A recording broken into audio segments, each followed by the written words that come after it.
اگر سب کچھ کوشش سے ملنا ہے تو پھر توکل کا مقام کیا ہے؟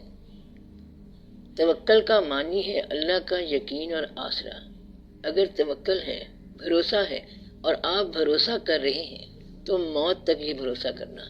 ایک آدمی دوسرے آدمی کے پاس گیا، دونوں درویش تھے۔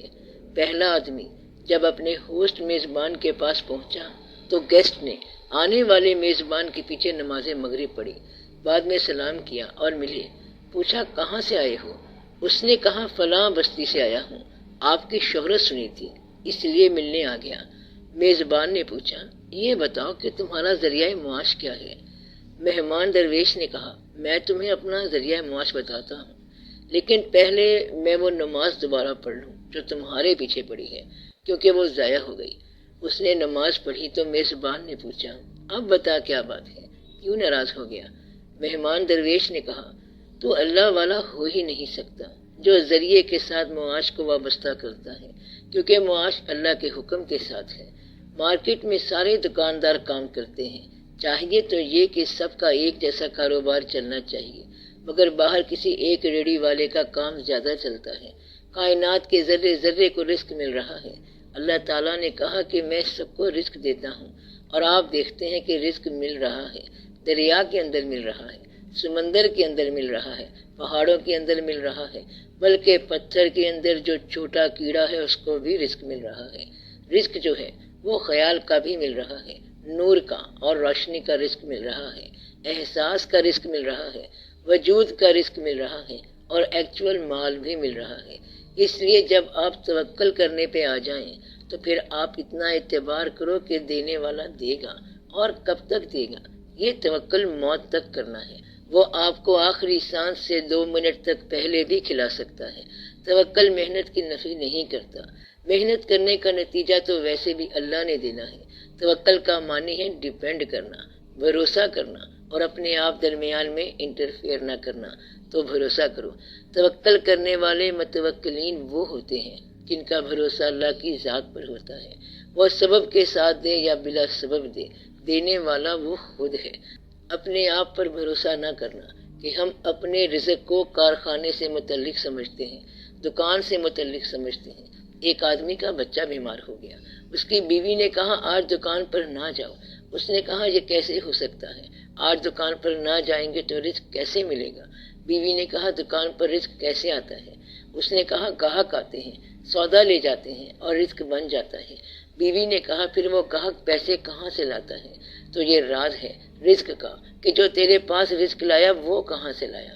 تم سمجھتے ہو کہ تمہاری دکان کے بغیر کاروبار نہیں چلے گا، اور حقیقت یہ ہے کہ تیری دکان کے علاوہ بھی کاروبار چلتا ہے، کیونکہ تیری دکان میں رزق لانے والا کہیں اور سے لائے گا۔ لہٰذا یہ کائنات چل رہی ہے اور بھروسہ اللہ کی ذات پر ہونا چاہیے، اور غیر اللہ کا اٹھا لو۔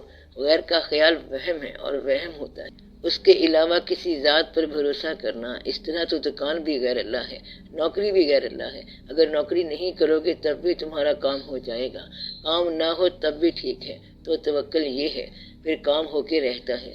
اس لیے اگر اعتماد میں کمی ہو تو توکل ہلاکت ہے، اگر یقین میں کمی ہو تو توکل ہلاکت ہے۔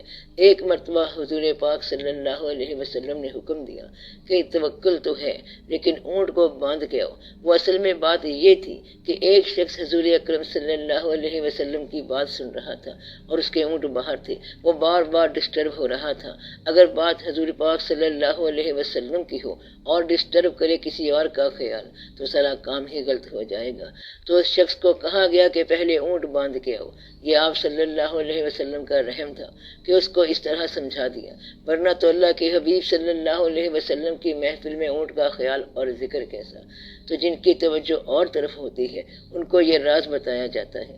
اس لیے کتابوں والوں نے بعد میں لکھا کہ جب آپ صلی اللہ علیہ وسلم کچھ فرما رہے ہوتے تھے تو صحابہ کرام رضی اللہ تعالیٰ عنہم اس طرح سنتے تھے جیسے ان کے سروں پر پرندے بیٹھے ہوں، وہ ہلتے بھی نہیں تھے، پھر سب سنتے تھے اور بولتا کوئی نہیں تھا۔ وہ یہ نہیں سوچتے تھے کہ اونٹ مر گیا ہے یا زندہ ہے، کسی کی مجال نہیں ہوتی تھی کہ آگے سے ہلے۔ تو یہ ہے توجہ کی بات۔ یہ تو وہ زمانہ تھا جس کی ہم بات کر رہے ہیں، اور آج بھی لوگ حضور پاک صلی اللہ علیہ وسلم کی بات ویسے ہی ادب سے سنیں گے۔ یہ نہیں ہو سکتا کہ محفل میلاد ہو رہی ہو اور کوئی شخص کہے کہ میں گھر کی چابیاں بھول آیا ہوں۔ میلاد کی محفل میں چابی کا ذکر کہاں سے آ گیا؟ اللہ تعالیٰ کے ساتھ آپ ماننے والوں کا جو رشتہ ہے، ایک تو اس کا طریقہ اللہ تعالیٰ نے بتایا کہ عبادت کرو، اور یہ سب کے لیے یکساں ہے۔ اس کے بعد ہر آدمی کا اللہ کے ساتھ ایک الگ رشتہ ہے۔ جب ہر آدمی تنہا ہوتا ہے تو ہر آدمی اللہ تعالیٰ سے کوئی نہ کوئی بات کرتا ہے، اسے پکارتا ہے۔ تو آپ اس بات کو اور اس پکار کو قائم رکھنا، لوگوں کی باتوں میں نہ آنا، لیکن اپنے پکارنے کے انداز کو قائم رکھو۔ یہ غور ضرور کرنا کہ آپ اللہ تعالیٰ کو کس طرح یاد رکھ رہے ہیں۔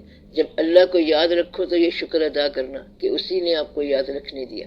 کہتے ہیں کہ جب آپ اللہ سے کوئی چیز مانگتے ہیں تو وہ خوش ہوتا ہے، تب اللہ تعالیٰ فرماتا ہے کہ یہ تو تمہاری مانگی ہوئی چیز ملی، یہ انعام ہے کہ تم نے مجھی سے مانگا ہے، غیر سے نہیں مانگا۔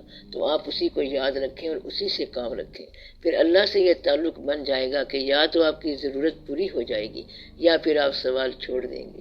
تو یا تو وہ ضرورت پوری فرما دے گا یا پھر آپ ضرورت چھوڑ دو گے، یعنی کہ آپ کی اور اس کی ایک رائے بن جائے گی۔ جب یہ تعلق بن جائے گا تو آپ دعا کریں گے کہ یا اللہ جو دعا پوری نہیں ہونی مجھے اس سے نجات دے دے، جو کام پورا ہونے والا ہے وہ تو بغیر مانگے ہی پورا کر رہا ہے۔ پھر اس طرح کا راستہ بن جاتا ہے۔ اللہ تعالیٰ سے آپ واسطہ رکھا کرو، اللہ تعالیٰ کو سجدہ کیا کرو۔ اللہ تعالیٰ کو راضی رکھنے کا آسان طریقہ یہ ہے کہ آپ کی زندگی میں جو چیز سب سے اچھی ہے وہ اللہ کی راہ میں نثار کرتے رہا کرو، اور پریشان حال لوگوں کی مدد کیا کرو۔ جو عمر میں بڑا ہو اس کا ادب کیا کرو، یہ بھی اللہ کا ایک راستہ ہے۔ استادوں کی عزت کیا کرو۔ یہ سارے طریقے اللہ کو راضی رکھتے ہیں۔ کچھ لوگ ایسے تھے جو رات کو جاگے اور ستاروں کو دیکھ کر کہا کہ سبحان اللہ، کتنی خوبصورت کائنات بنائی ہے، اور پھر سو گئے تو اللہ راضی ہو گیا۔ اللہ تعالیٰ کا فرمان ہے کہ کبھی آنکھ اٹھا کر میری کائنات کو دیکھو، کیا اس میں تمہیں کوئی نقص نظر آیا؟ پھر آنکھ اٹھا کر دیکھو تو کوئی نقص تمہیں نظر نہیں آئے گا، اس لیے سبحان اللہ پڑھو۔ ہم نے تمہارے لیے سورج بنایا، پہاڑ بنائے، دریا بنائے، ان میں کوئی نقص نہیں ہے۔ انسان کی تخلیق میں کوئی نقص نہیں ہے۔ اتنا میلہ بنایا، تمہارے لیے رونق بنائی، اور تو ہے کہ شکر بھی ادا نہیں کرتا۔ پھر ہم نے تمہیں یہاں بھیجا، تمہیں دیکھنے کے لیے پوری کائنات بنائی، جس میں رونقیں ہیں، میلے ہیں، رنگ ہے، نور ہے، آوازیں ہیں، میوزک ہے، اور کتنی ہی چیزیں ہیں۔ تم ان کا شکر ادا کرو۔ وہ اللہ جس نے چمگادڑیں اور چھپکلیاں بنائی ہیں، اس نے تمہیں انسان بنایا، اس کا بھی شکر ادا کرو۔ یہ بھی ہو سکتا تھا کہ تمہیں وہ بنا دیتا، مگر اس نے تمہیں انسان بنایا۔ پھر انسانوں کے بہتر زمانے میں تمہیں پیدا کیا، شکر ادا کرو۔ بہتر امت میں سے پیدا کیا، شکر ادا کرو۔ اپنا دین تمہیں عطا کیا، شکر ادا کرو۔ اپنا شعور عطا کیا، سجدہ کرنے کا ذوق عطا کیا، شکر کرو۔ تو ان سب کا شکر کیا کرو۔ مگر تم کہتے ہو کہ حالات خراب ہیں، اگر شکر نہ کیا تو حالات خراب ہی رہنے ہیں۔ اگر آپ نے یہ کہا کہ حالات خراب ہیں تو پھر حالات خراب ہو جائیں گے۔ آئندہ اگر یہ کہو گے کہ حالات اچھے ہیں تو حالات ٹھیک ہوں گے۔ جو اپنے حالات کو ٹھیک کرنا چاہے وہ یہ کہے کہ حالات اچھے ہیں، اللہ کو تو پتا ہے کہ حالات کیسے ہیں۔ تو آپ اپنے حالات کو اچھا کہا کرو، حالات کو برا نہ کہنا، ورنہ واقعی برے ہو جائیں گے۔ اگر نگاہ کمزور ہو گئی ہو لیکن رنگ نظر آتے ہوں تو شکر کرو کہ حالات اچھے ہیں۔ صحت میں ہو تو شکر کرو، حالات اچھے ہیں۔ کانوں میں آواز آ رہی ہے تو حالات اچھے ہیں۔ اولاد قائم ہے تو شکر کرو۔ بزرگوں میں کوئی زندہ ہے تو حالات اچھے ہیں۔ رات کو چھت کے نیچے سوتے ہو تو حالات اچھے ہیں۔ اچھے انسان ہو تو حالات اچھے ہیں۔ اس کے علاوہ حالات کیا ہوتے ہیں؟ اگر جنت میں جانے والے ہو تو حالات اچھے ہیں۔